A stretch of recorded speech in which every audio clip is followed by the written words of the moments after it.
darle seguimiento a la otra conferencia y les vamos a preguntar, vamos a aprovechar, como la otra conferencia llegó para quedarse y cada vez vamos a ser mejores, y como les decíamos la vez pasada, cada vez vamos a tener temas locales, municipales, estatales.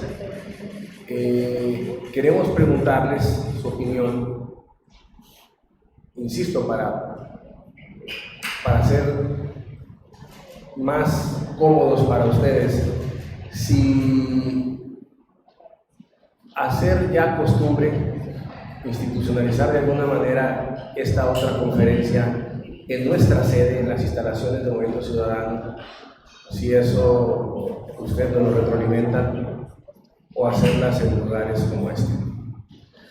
La otra cosa que yo les puedo comentar antes de pasar el micrófono a los compañeros es decirles que hace unos momentos en la sesión permanente aquí en el Congreso, nuestra fracción acaba de presentar una iniciativa que tiene que ver con evitar, combatir el robo, profanación, vandalización en los cementerios. Es decir, tenemos muchas quejas de ciudadanía que se está llevando la sorpresa de que a la hora de ir a visitar a sus deudos, a sus seres queridos, pues están encontrando daños increíblemente, pero hasta las rejas perimetrales van al kilo. Entonces, daños en el mármol, daños en todo. Y después de un análisis a la ley, al Código Penal del Estado de Sonora, vimos que había lagunas y propusimos unas iniciativas que lo reforman y que esperemos que lleguen a buen puerto. Darle la bienvenida como coordinador de la bancada de Movimiento Ciudadano.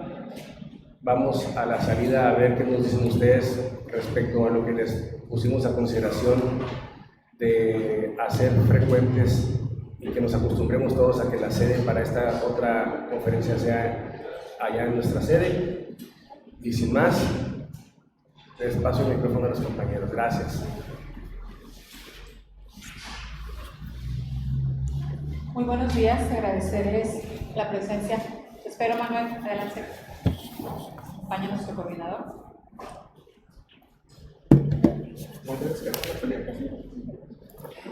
Gracias, Manuel. Bueno, como ya hemos tratado de establecer este modelo de la otra conferencia, esta primera parte estaríamos abordando un análisis sobre un tema de política pública, que lleva una ruta de crisis en México y en Sonora. Y este es básicamente el tema del sistema de salud en Sonora y el riesgo latente en el que nos encontramos. En primer lugar, yo quisiera destacar que hace algunos días Coneval publicó sus últimos indicadores.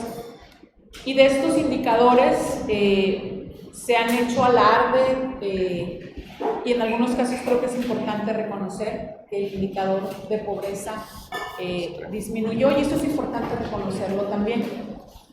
Pero hay otros indicadores que creo que deben alarmarnos y son indicadores que tenemos que tener con mucha claridad en el radar, porque definitivamente se están expresando de manera crítica en términos de los indicadores. Y básicamente yo quisiéramos como bancada puntualizar algunas cosas. De entrada decir que si es cierto, en Sonora la pobreza disminuyó un 5%, y creo que eso es importante reconocerlo, creo que eso es importante señalarlo. Sin embargo, también tenemos que mencionar que en los indicadores de Coneval, la población vulnerable por carencias en Sonora aumentó del 28 al 32%. Esto significa que al menos en Sonora, la población que cuenta con 3 carencias se incrementó, a pesar de que el indicador de pobreza disminuyó. Y de estos indicadores creo que es muy importante señalar que la carencia con mayor impacto en México y en Sonora es el tema de la salud. El tema de la salud, en Sonora, este indicador incrementó del 12 al 24%, un incremento muy fuerte. De las personas sin acceso a la salud, como mencionaba, se incrementa del 12 al 24%. Y esto es preocupante y creo que esto ha sido un tema de los últimos años en el gobierno federal y también en el gobierno estatal. Creo que hemos dejado de perseguir ya la idea de que vamos a tener un sistema de salud como el de Dinamarca o como el de cualquier otro país europeo, y hemos estado viendo cómo el acceso de las personas en México a los servicios básicos de salud ha entrado en un estado crítico, y lo vemos todos los días. Carencia de alimentos, lo vemos con hospitales que carecen de los mínimos servicios, hospitales que carecen de las mínimas condiciones de mantenimiento, y los medios de comunicación lo han cubierto toda esta información. Y también hemos visto cómo el cuadro de medicamentos básico no está al alcance prácticamente de ninguna persona.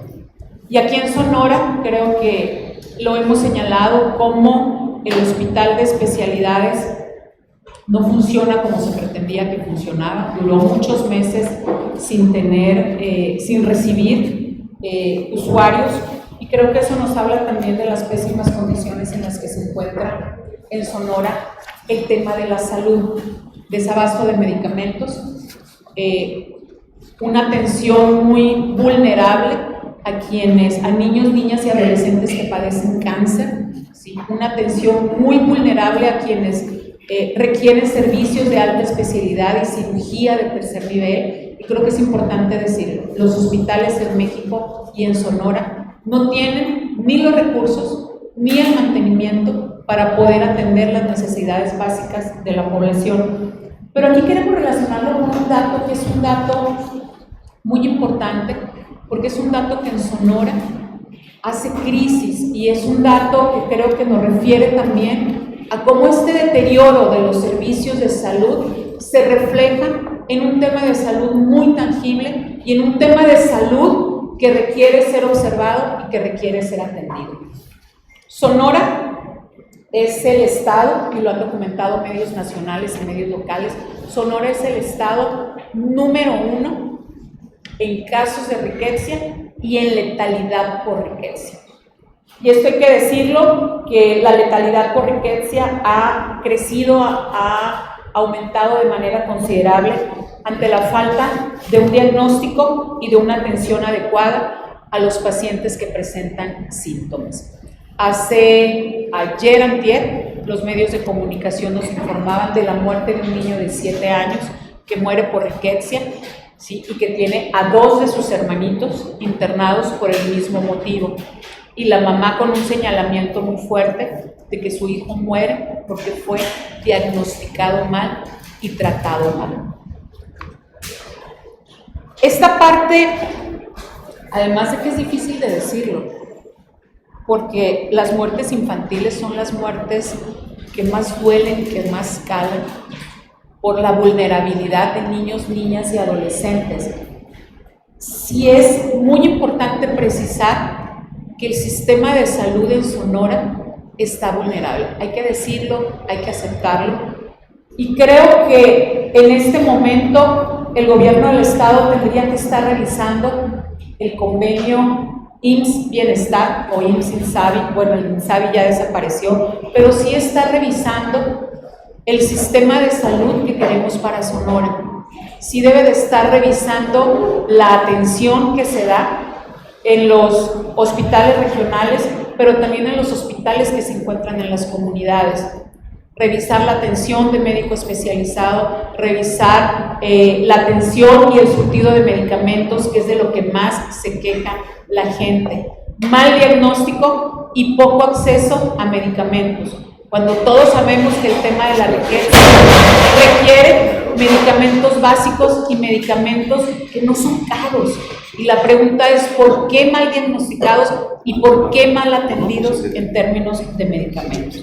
Creo que a estas alturas esta bancada le exige al gobernador que revise de manera puntual las condiciones del sistema de salud en el estado y que analice la posibilidad de tener un sistema de salud estatal que garantice servicios, que garantice especialidades médicas, pero que también garantice el abasto de medicamentos.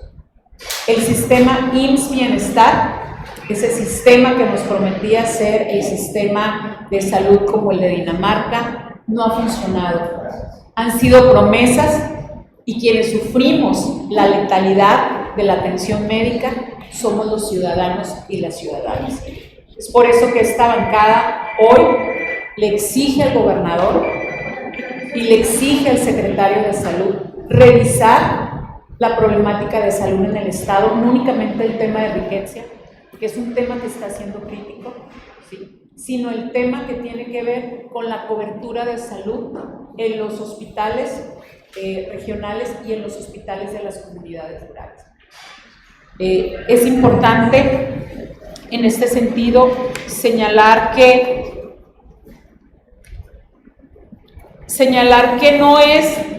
no es una ocurrencia de la bancada pedir un sistema de salud estatal. En realidad es una demanda de los sonorenses, porque el acceso a los servicios de salud cada vez es más limitado.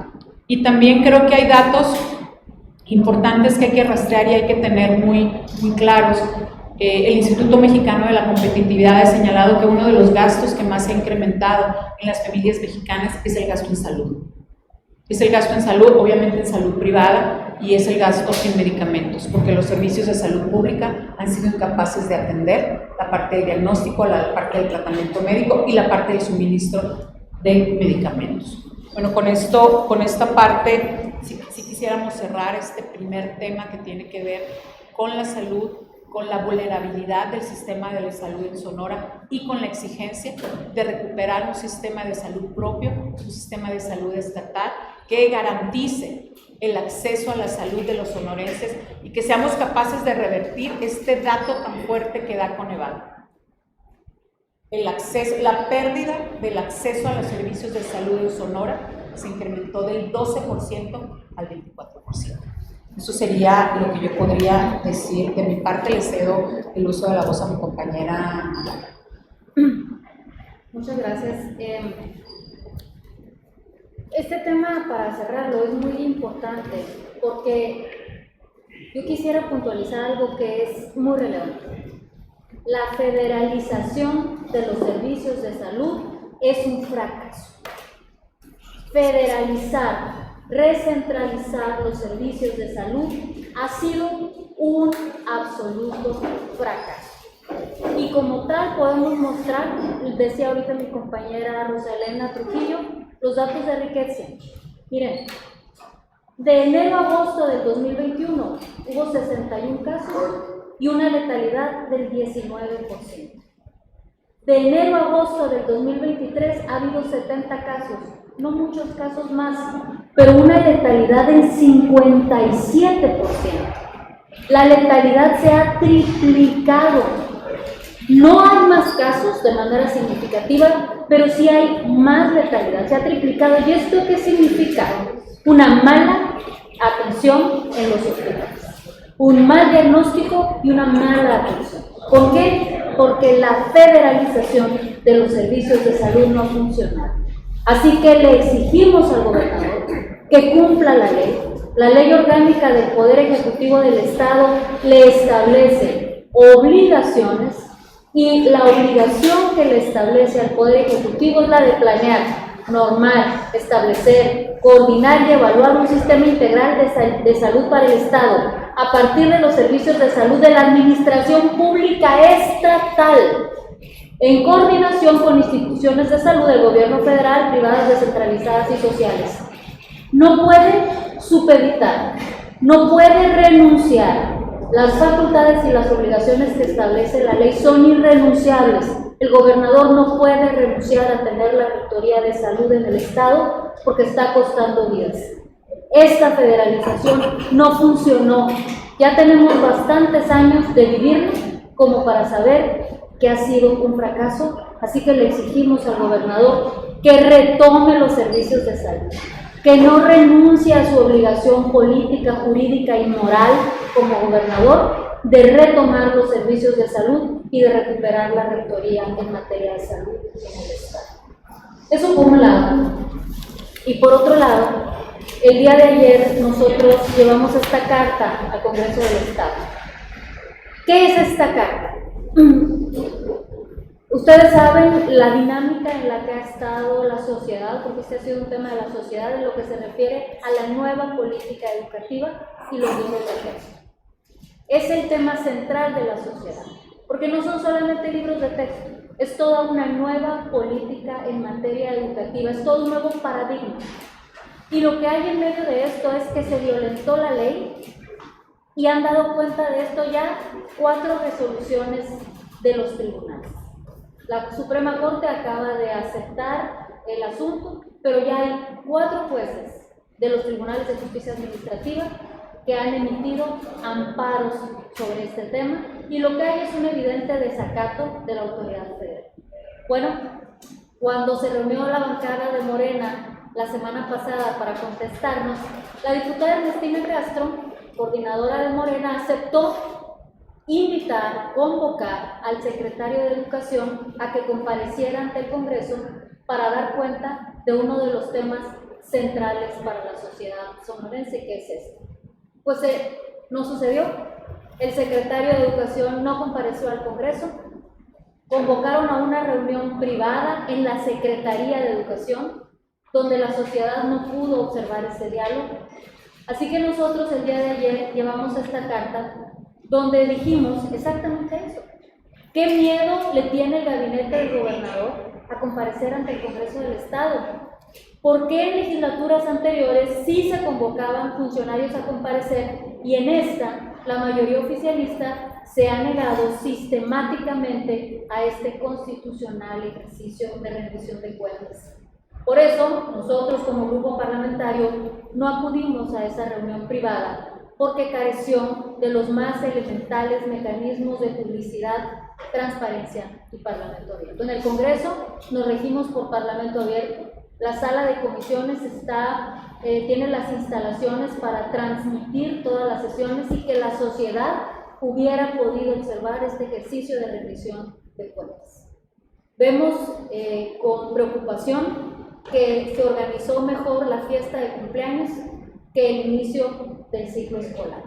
Así que creemos que es indispensable que se rinda cuentas de cómo se va a iniciar el ciclo escolar cuando hay resoluciones de los tribunales para que no se puedan entregar los libros, cuando los cursos de capacitación de todo un nuevo modelo de política educativa apenas van a iniciar y cuando la comunidad educativa desconoce a profundidad una nueva política educativa que se pretende implementar ilegalmente. Para cerrar esto,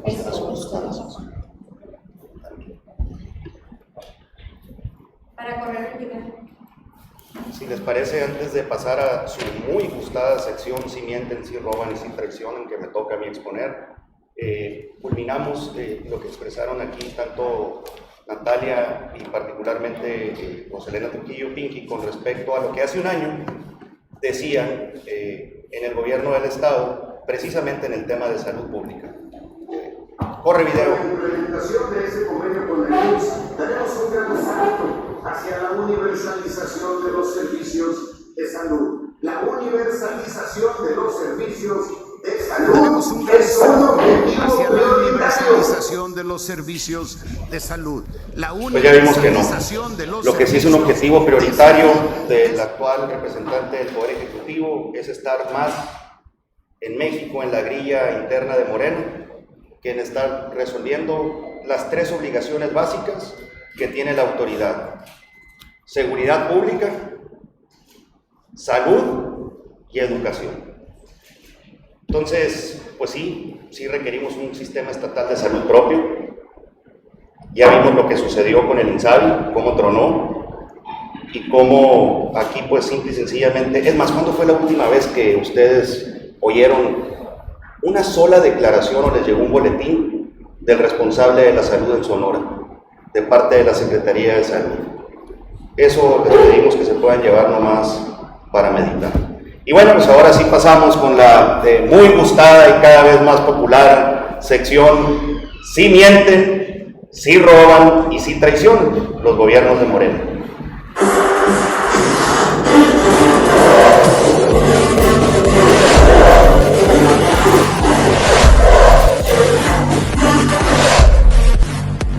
Bueno, seguimos con las mentiras y pues lo que ya es cada vez una situación más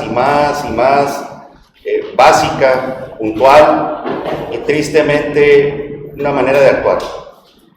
Hoy dividimos esta sección en 3 casos.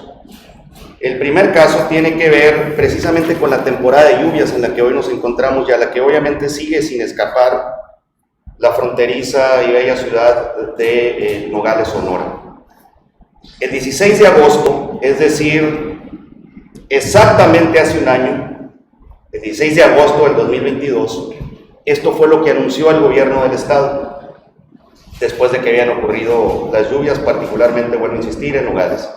Creará el gobierno de Sonora un sistema de alarmas masivas ante fuertes lluvias. Así se anunció, con bombo y platillo, como todo lo que anuncia. ¿Qué ha ocurrido desde hace un año? La que sigue, por favor, para que ustedes lo puedan constatar. Vamos a generar alarmas masivas frente a eventuales lluvias. Número 2, vamos a poner plumas, vamos a poner brazos para evitar la entrada a toda avenida, toda calle que puede representar un riesgo para los usuarios. La mentira se cuenta sola, pero si esto todavía requiere que tenga mayor sustento, lo hicimos nuevamente, como todo lo que aquí presentamos, la pregunta de manera formal, con el derecho que tiene cualquier ciudadano a enterarse en qué van esos anuncios. El 5 de septiembre, a 3 semanas de que hubiesen hecho ese anuncio, se le preguntó al gobierno del estado cómo iba el anuncio. Y la respuesta, que van a tener ustedes acceso a estos documentos, se trata de un proyecto que aún se encuentra en su etapa de diseño. A la fecha no se ha definido la información. Esa es la irresponsabilidad del equipo tan chafa que hace que el gobernador esté dando estos anuncios. Y no es la primera vez que lo estamos señalando, pero les pido continuar porque esto aquí no acaba, se van a sorprender. Después, empezando el año, el 23 de enero del 2023, que estaban las equipatas y todo esto con motivo de la fecha, volvimos a preguntar. ¿Y la respuesta cuál creen que volvió a ser? Me permito informarle que el mencionado proyecto aún se encuentra en etapa deliberativa y de diseño a la fecha. Por ende, no existe información concluyente que corresponda con los puntos de su solicitud. Una vez que se tenga la información completa al respecto, estaremos en condiciones de informarles sobre el tema. Y bueno, pues como vimos que no iba a pasar nada, como con todo lo que hacen que anuncie el gobernador, los dejamos un tiempecito más. Ya no fueron nomás 4 meses. Y vean ustedes, cuando la volvimos a hacer, después de dejarlos descansar con esta ocurrencia, lo que el día de antier, dándoles más tiempo, casi 7 meses, ya no 4, nos responden. Volvemos a hacer la misma pregunta. Y hoy a un año lo que se nos responde es, se está trabajando en mesas de trabajo con SIDUR, ojo, para ver la viabilidad, o en este caso, proyecto que se integre y no afecte más a la población. Hacen que el gobernador mienta. ¿Por qué carajos permiten eso? Porque esto no es lo único. y por esa razón quisimos hacer hincapié en esta sección, en este caso. Miren lo que ocurrió ayer, para que vean nomás en lo que lo comprometen. El día de ayer tuvieron que cerrar la avenida Tecnológico en Nogales para evitar inundaciones. ¿Dónde está el sistema masivo de alertas para lluvias? Y de las plumas y los brazos del que lo hicieron hablar, pues mejor ni hablamos nosotros. Esas son las ocurrencias, por eso sí mienten. Y lo más triste es que hagan que quien mienta sea el gobernador del estado. Vuelvo a insistir, ¿qué clase de funcionarios tan chafas tienen su equipo que lo hacen hacer estas ocurrencias? Con esto pasamos al segundo caso. El segundo caso tiene que ver, y pudiera estar relacionado porque es un tema de libros. Ya ven que anda de moda ahora la discusión y la polémica con los libros de texto. Miren, hicieron que el gobernador a lo mejor le ganó la emoción en un evento del Colegio de Sonora. Y esta es una decisión muy personal de él, hay que respetarlo y reconocerlo. Anunciar el 28 de enero del 2022 que iba a donar todo su acervo cultural al Colegio de Sonora y a la Universidad de Sonora, cosa que es muy aplaudible, muy reconocible también. El problema es que si no pueden cumplir lo poco en sus promesas, como es esto, ¿qué carajos van a andar cumpliendo en lo mucho que anuncian cada día? Es hora que no se ha entregado nada. Pero no lo digo yo, véanlo por favor. Dono al Colegio de Sonora y a la Universidad de Sonora en partes iguales. Es una decisión. Es la palabra. Sí andan ahí queriéndole seguir el rollo al gobierno federal en la distribución de libros. Primero que empiecen por distribuir bien estos que se comprometieron. Han pasado al día de hoy 565 días desde ese compromiso, que vuelvo a insistir, es algo muy personal. Y aquí no importa si lo anunció, ya le aplaudieron. Eso era lo que se quería, ya lo pudieron ver. ¿Cuál es el problema? Vuelvo a insistir, que si no pueden cumplir en lo poco, ¿cómo entonces van a cumplir en lo mucho? Aquí está la respuesta del Colegio de Sonora del mes pasado, el 6 de julio, y de la propia Universidad de Sonora. No han recibido una sola página de absolutamente ningún libro. Entonces, sí mienten, ¿verdad? Y finalmente pasamos al último de los casos de esta sección, el tercer caso, y tiene que ver con el refrito al que mandaron a los compañeros del oficialismo ahí en el Poder Legislativo. Chequen lo que dijo el gobernador en su primer informe de gobierno. Otra vez, no lo decimos nosotros, lo hacen que él lo diga.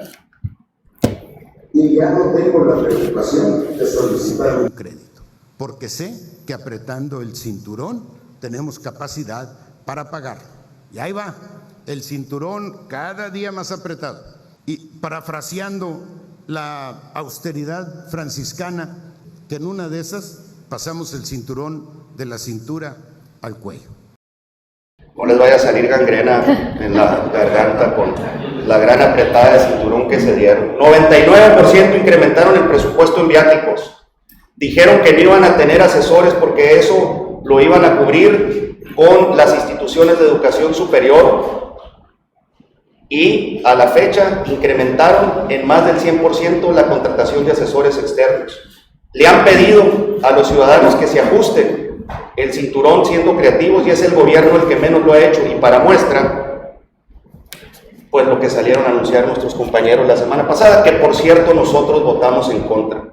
El refrito del crédito. Un crédito además sin pies ni cabeza porque son puras ocurrencias que no tienen una visión integral. Lo increíble, ahora tienen que endeudar a los sonorenses para hacer lo básico, lo que además está incluido en los presupuestos municipales, el bachar y el pavimentar calles. Y eso, que antes no ocurría, hoy con los que dijeron que eran diferentes, está no nomás ocurriendo, además lo están haciendo con mentiras. Dijeron que no iban a pedir crédito, hicieron al gobernador que anunciara que no había más crédito. Hoy no nomás lo pidieron, hoy además se regocijan anunciando este crédito. y lo vuelven a refritear, y lo vuelven a refritear, y lo siguen refriteando. Concluyo, y esta es la conclusión de esta sección: si no pueden en lo poco, imagínense qué van a poder en lo mucho. Hasta el mes de mayo del 2023 han hecho que el gobernador del estado anuncie obras multimillonarias que rebasan fácil, porque ya le perdimos la cuenta, los 150,000 millones de pesos. A eso súmenle todo lo que lo hicieron que anunciar en junio, en julio y en lo que va de agosto.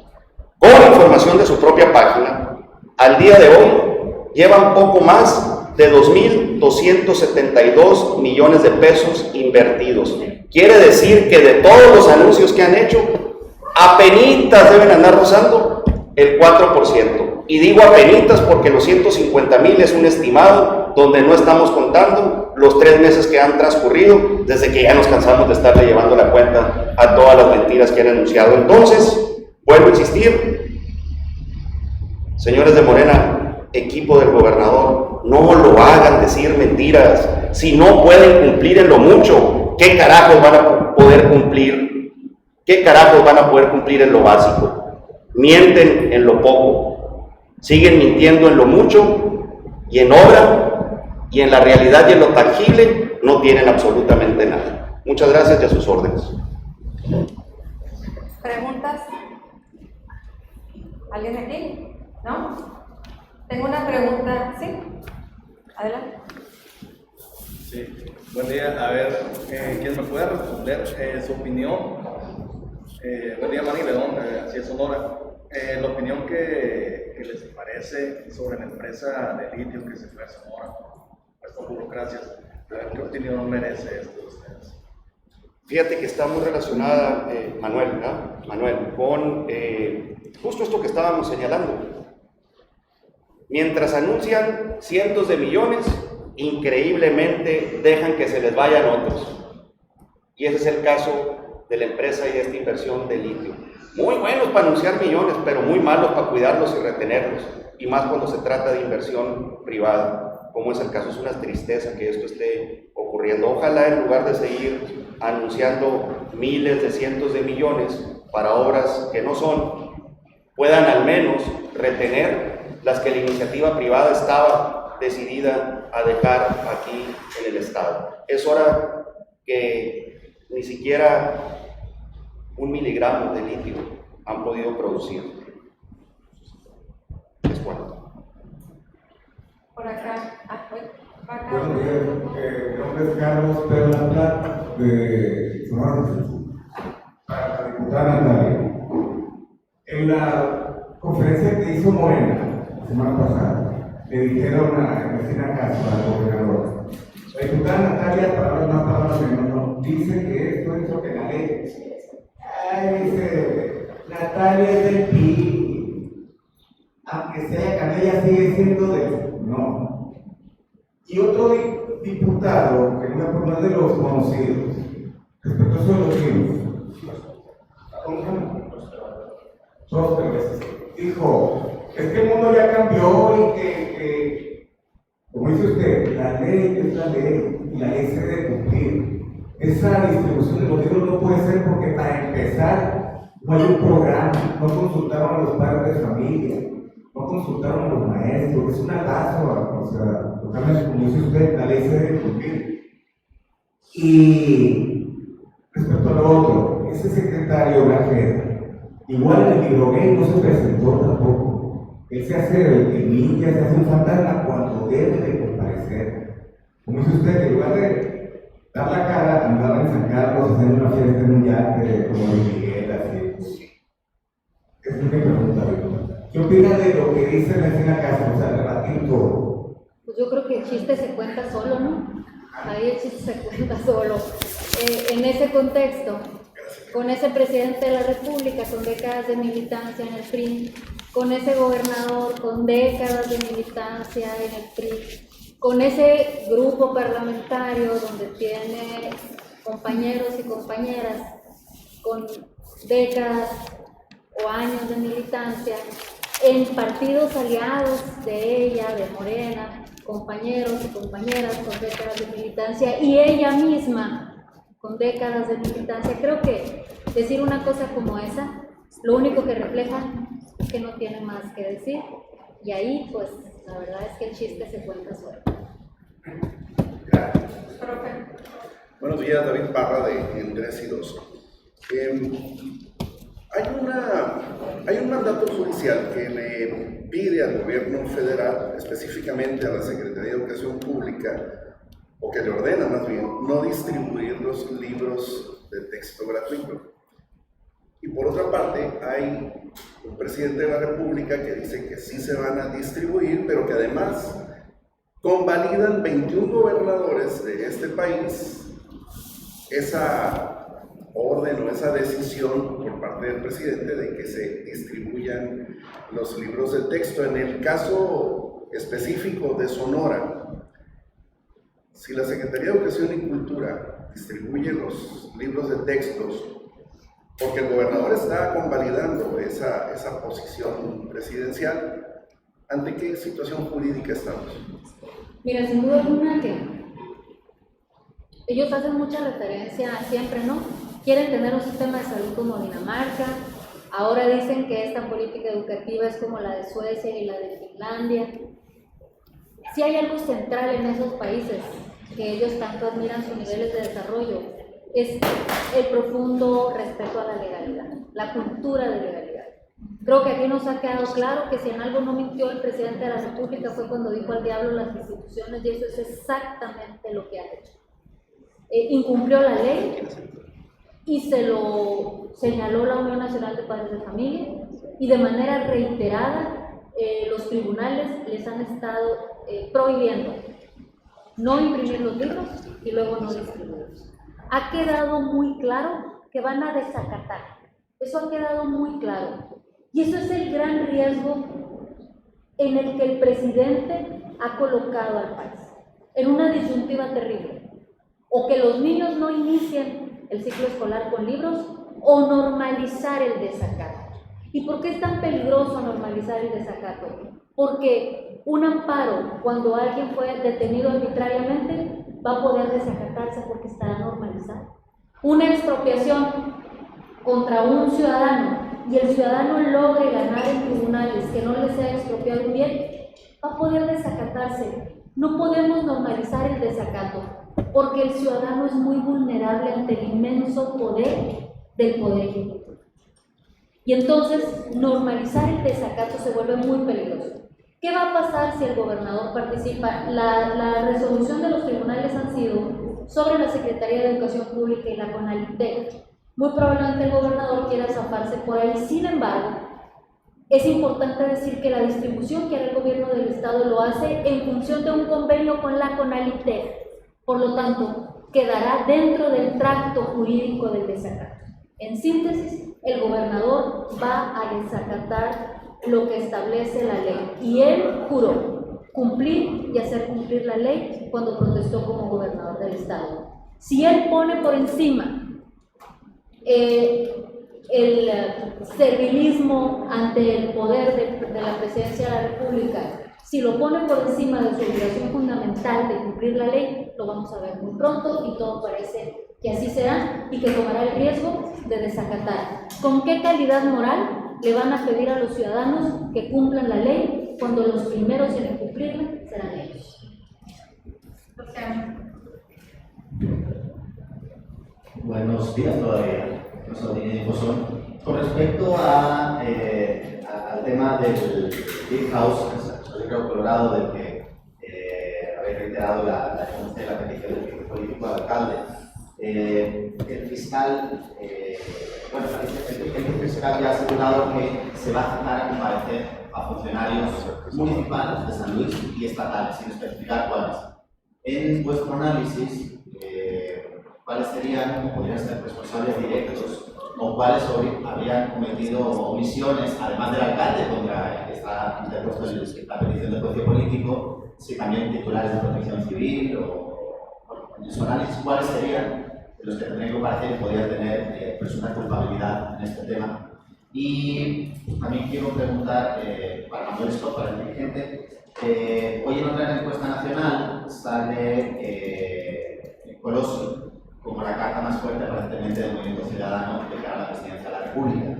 Quiero saber cómo camina este tema de un posible candidato, cómo está esta posibilidad de que Colosio sea candidato, y si no fuera él, si hubiera posibilidad de esperar a Marcelo Ebrard, si Marcelo Ebrard saliera de Morena en el centro social, si no quedara como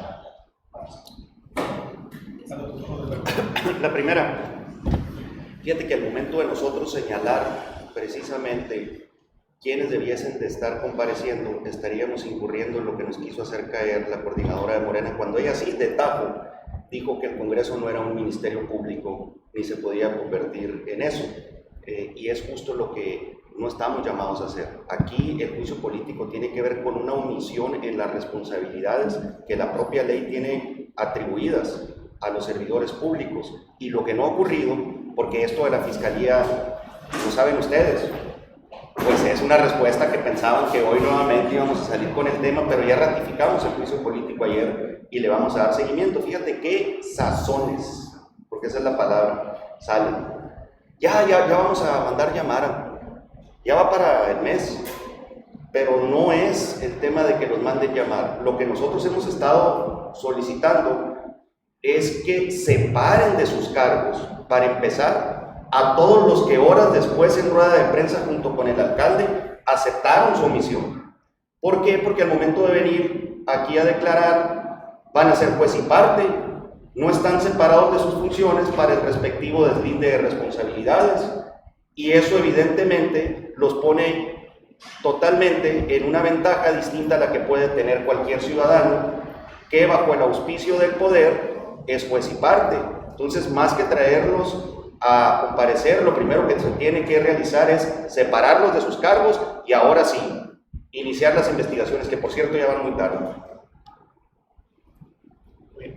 Primero que nada, quiero volver, como dice la conferencia pasada, a felicitar a la bancada naranja por esta iniciativa de la otra conferencia. La verdad que estar dando la cara a los sonorenses por medio de los medios de comunicación, agradecerles a ustedes por estar aquí presentes y tocando y puntualizando los temas relevantes en el estado de Sonora. Ya lo decía Pinky, el tema de salud, Natalia, el tema educativo, y aderezado con esta sección que nos comenta nuestro amigo Ernesto de no traición, no iban a mentir, si mienten, si roban, si traicionan. En base a la pregunta que me hace nuestro compañero Luciano, lo primero que tenemos que afirmar y que dejar claro categóricamente es que Movimiento Ciudadano ha decidido recorrer una ruta en la que tenemos claro que no vamos a buscar ninguna alianza con ningún partido político. Lo comentaba en entrevista a nuestro coordinador nacional, Dante Delgado, hace 2 días, y dijo: la ruta de Movimiento Ciudadano es construir un perfil y un candidato o candidata propios de Movimiento Ciudadano rumbo al 2024. Yo sé que en septiembre se van a poner las bases para esta convocatoria en nuestro Consejo Ciudadano Nacional, y sí, creo que tenemos los mejores perfiles.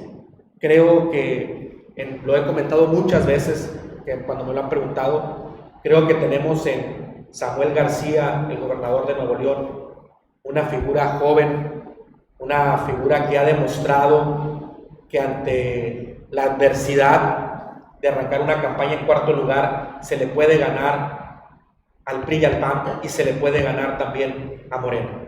Y en ese mismo tenor ha hecho lo mismo Luis Donaldo Colosio en Monterrey. Yo creo que ellos están, y lo han mencionado así Luciano, ocupados en este momento en dar resultados en el cargo en el que se encuentran. Yo creo que será en noviembre donde Movimiento Ciudadano estará anunciando a su candidato a la presidencia de la República. Pero no me queda la menor duda que tenemos a esos 2 personajes como los mejores perfiles que van a poder encabezar la presidencia de la República. ¿La posibilidad de Ebrard?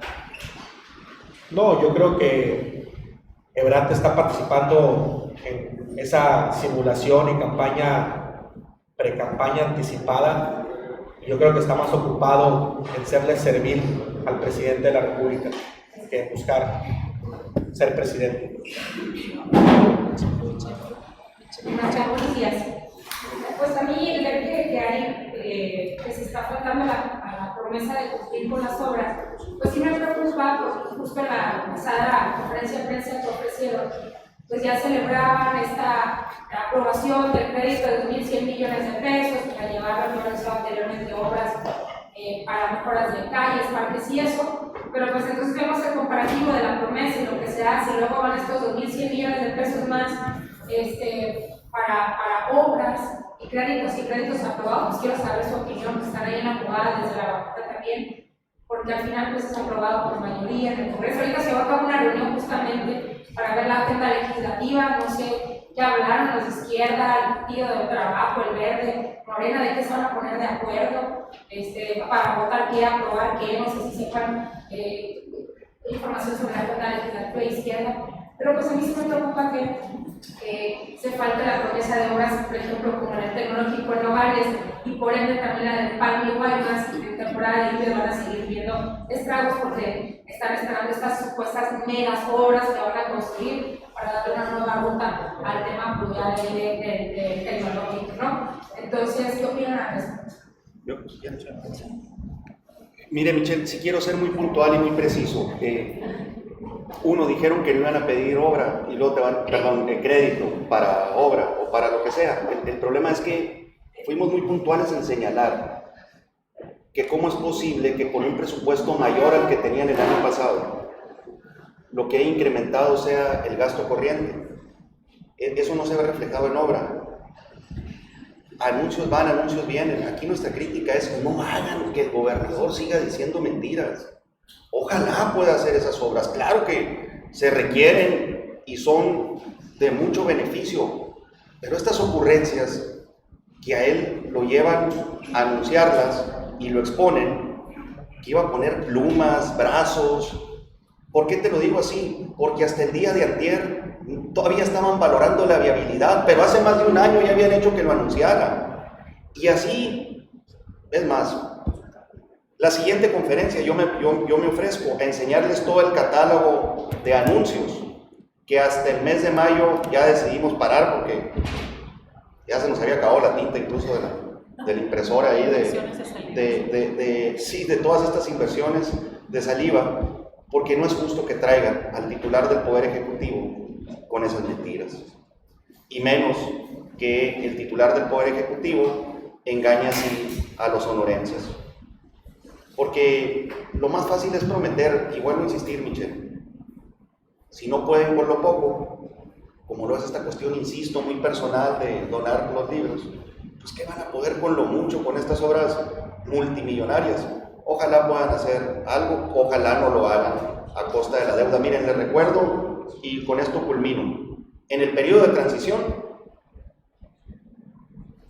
hicieron que el gobernador anunciara que iba a tener ahorros, nomás con reducir los gastos y aplicar la austeridad franciscana que aquí él mencionaba, de entre 3.500 y 4.000 millones de pesos. Revísenlo nomás.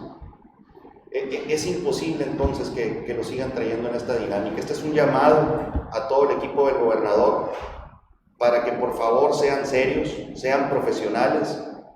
Es dinero que viene de los sonorenses, todos estos anuncios que lo hacen hacer, decir y comprometer, y a la fecha ni siquiera llevan avances. Es más, y con esto ahora sí acabo, Michelle. ¿Qué pasó con aquel ultimátum que le puso para un 4 de octubre al exsecretario de Infraestructura con respecto al puerto de Guaymas y que tenía que estar listo y terminado? Un puerto de gran altura, histórico y único, como lo anuncia luego, en Guaymas. Eso es, pues, tristemente. Y bueno, pues les agradecemos mucho, nosotros sí, a todas y todos ustedes, yo en lo personal, que pues aquí vengan a cuestionarnos, que aquí vengan a exigirnos, que aquí vengan a sugerirnos, que aquí vengan a proponernos y que no vengan a felicitarnos. Muchas gracias. Diputado, nada más, buenos días, Carlos Salazar, Noticias Sonora. Como una última pregunta, comentario hacia los diputados de Morena y aliados sobre lo que que puso la diputada Andrea Ramos de Chiapas, de Morena también, maestra de educación básica, que se opone al tema de los libros de texto. ¿Cuál sería su comentario o sugerencias a los diputados en Sonora de este tema, sobre la diputada específicamente? Mira, de entrada yo creo que la diputada federal, en el ámbito de su competencia de la libertad que tiene como representante popular, expresó ayer a través de sus redes sociales pues una narrativa muy clara de por qué no está de acuerdo con la dinámica y con el proceso que se ha seguido para aprobar los libros de texto. Creo que merece todo el respeto, una postura muy congruente. A mí lo que me preocupa es la postura que asumieron de entrada el coordinador de la bancada, Mier, cuando señala que pues prácticamente faltándole el respeto a la diputada, diciendo que no estaba preparada cuando ella es maestra. Y creo que esa falta de respeto tiene que ver con la poca tolerancia que hay al interior de la fracción de Morena respecto a diferir de algunos temas. Creo que de entrada, y lo mencionábamos en nuestras otras participaciones, el tema de los libros de texto, más allá de que se pueda haber politizado, más allá de los partidos políticos, es un tema que requiere diálogo. Sí, y es un tema que requiere diálogo con la sociedad, pero también un diálogo con los representantes populares. ¿Sí? Y no te vayas muy lejos, escucha las declaraciones que hizo el diputado Próspero respecto pues, a que queríamos que anduvieran con la Biblia en el sobaco, ¿no? O sea, creo que son declaraciones muy tristes y son declaraciones que nos hablan pues, del poco conocimiento que hay de la dinámica y del diálogo que tiene que haber respecto a este tema. No es un tema que tenga que ver únicamente con los contenidos, es un tema que tiene que ver con el cumplimiento de la ley. Si hay errores en los contenidos, hay que corregirlos. Si hay errores en los contenidos, errores que han señalado muy puntualmente los científicos, hay que salir a corregirlos. Pero hay que aclarar el tema con los padres. Los padres están preocupados. Y en este tema, y creo que todos lo sabemos, hay mucha infodemia. Entonces, en la medida en que el diálogo se cierre y en la medida en que no se quiera por parte de los representantes populares de generar los espacios de diálogo, de generar los espacios de máxima publicidad respecto a esto, entonces creo que estamos pues en una situación muy lamentable.